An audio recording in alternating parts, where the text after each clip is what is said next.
Yes. My name is Guy, and this is Off My Bridge. We are talking about the role of the first officer. I think this is the last bridge crew role that we need to discuss in this series. If I've left anything out, let me know in the comments down below. As usual, remember to smack that like button or the bell button to get alerts when new shows come out. And subscribing always makes me feel a little bit happy. I'm not going to lie. It makes me feel happy. Right, so the role of the first officer. Boy, oh boy, is this a tough role to play, and anyone who volunteers to be the first officer is in for an amazing role-playing experience. Because the first officer has this central point of the crew on one hand, the captain on the other, and balancing between the two and kind of representing the one, representing the other, to either or, and both in between, and it gets a little bit chaotically fun.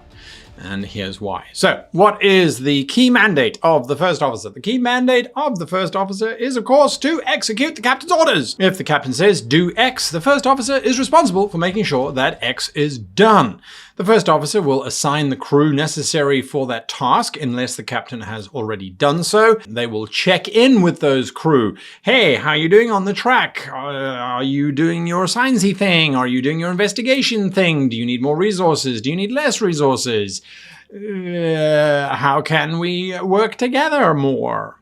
That's the first mandate of the first officer. The second mandate is to disagree with the captain. The first officer must present alternatives to the captain. That is their job. It is not the captain's responsibility for coming up with lots and lots of really cool ideas. No, it's your job, first officer, to listen to the ideas that have been put forward by the crew and the rest of your team, to take those ideas and to present them to the captain, or to let the team present their ideas, and also to listen to the captain's final decision and then judge it against a fairly strict set of criterion. Now, this is for a standard Federation vessel, of course. You need to assess, is the threat to the captain significant in the solution the captain is proposing? If so, you need to replace the captain in that scenario. The captain, you want to beam down into a hostile environment and engage?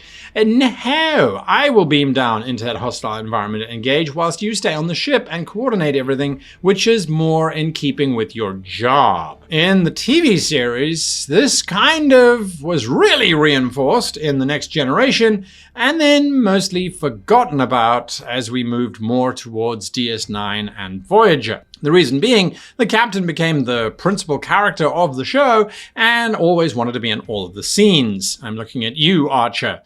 As a result, the first officer had absolutely no bearing on whether the captain should or shouldn't do something. This is not the case in Star Trek Adventures 2, because if your captain is staying on the bridge like Picard does and following Starfleet protocol, you just create an SPC that travels down with the away team. So you're still role-playing, you're still in the thick of things, you're still contributing, but you are actually following Starfleet protocol. Is there a critical threat to the rest of the crew going on this mission? Is it too risky according to Starfleet standards? The captain might be heavily invested in this particular adventure and is not seeing the bigger picture, the danger to life. The first officer needs to step up and say, what you're doing is reckless and we don't need to do it. Or there's got to be another way, we can think about another way, we can approach this from a different angle, here are some alternatives. However, the first officer cannot override the captain. They can suggest until eventually the captain says, right, my decision is final. And then that first officer needs to enact that. Do not be the first officer who tries to listen to the captain and then do their own thing. Yes, it's fun for you. It is not fun for the captain player. It is not fun for the other players who are going, I have to follow the first officer's orders. I know the captain and the player of the captain said something else, but that's metagame. I have to follow what my first officer is telling me and I know it's wrong. Okay, don't do that. Or if you do, it's a character journey arc that you tell your fellow players, and then, and only then, do you enact it. And you make sure you have a learning curve where your character changes. Okay, that's really important. You also then, as a key mandate, need to liaise with all of your fellow crewmen. That is your job, is to listen to them, to understand them, and to take their ideas to the captain. They also are responsible for coming to you first before going to the captain, unless they feel that you can't do anything about it or that you are the problem and that's why they're going to go to the captain. But you have to liaise with the crew. That means you have to insert yourself. You are literally going to every one of the other players going, hey, science, hey, medicine, hey, security, hey, astrophysics specialist number 3. What's going on in your world and how can I help? How can I make your job better? How can I advance or move us forward as a team? So that's really, really cool. Gives you a lot of opportunity to interact with your fellow players and their characters. Really, really, really fun thing. And then finally, you need to lead the away missions, generally speaking.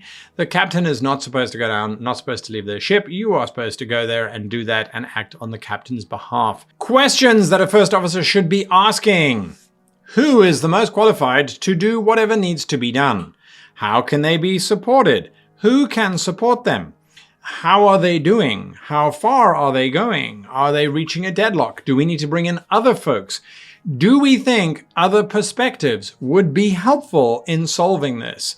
So many questions centered around supporting your fellow players and including your fellow players in each other's lives. It really is a fantastic, fantastic position. The counselor is the only other role that comes close to kind of touching every single one of the other departments and really acting as a focal point around which they then hinge. So those are some of the critical questions. Some more complicated questions are things like, who is not busy? Who has not been involved in something? There may be a player their character is simply not going to be used in this adventure or in this particular scene within the adventure. What can you do as the first officer to get them involved?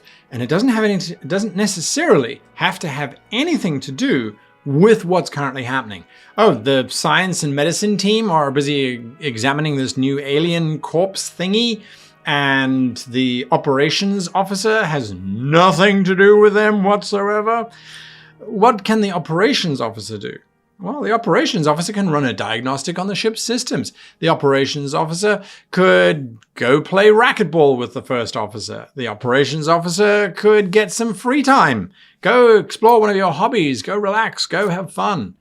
All of that can be mandated by the first officer, driven by you to help your fellow players get some action going, get some fun interactive time going, or to encourage them to go and explore stuff that they wouldn't necessarily have done. And then I would say lastly, one of the most important questions is, are we still on track and are we still focused on the mission at hand?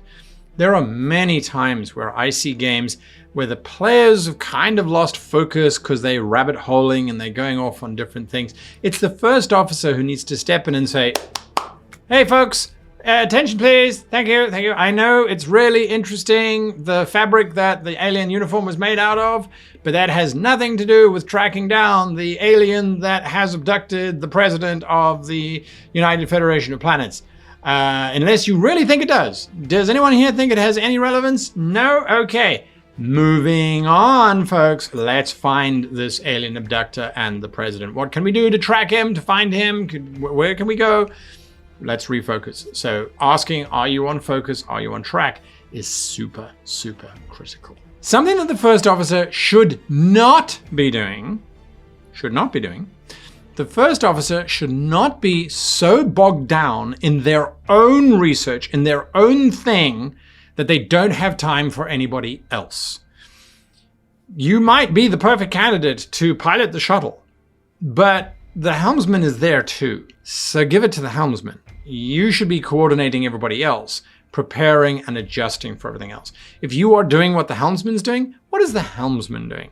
They have less opportunities, they have less areas to explore than you do as the coordinator of everybody else. You can always coordinate people. You can always get in checks from the different players and stuff. The helmsman can't sit there and go, hey, science, what are you scanning? Would you scan that? It doesn't make sense. So make sure that you do not get bogged down in doing things that others could be doing. It's better for them to do it and for you to then help them or supervise other people that are not doing something. That's more of an important task than you getting those 2 or 3 successes at a task attempt. In combat situations, the first officer is a combatant. It's not like they're going to hold back. They should be coordinating, calling the tactics unless the captain is present. However, they are there to lead the squad, to sort of figure out when to withdraw, when to attack, those kinds of things. Don't focus too much on, okay, you go left, you go right. Let people decide that for themselves, but give clear objectives. We want to take these aliens as prisoners. We want to interrogate these aliens. We want to get them off our ship as fast as possible. They are a threat to us. Vaporize them. Use deadly force. That's on the first officer. If the captain is not present, of course, the captain might change that, but that is the first officer's role during combat. 4 traits to create as first officer. These are suggestions only, and you must get them approved by your GM before you start using them.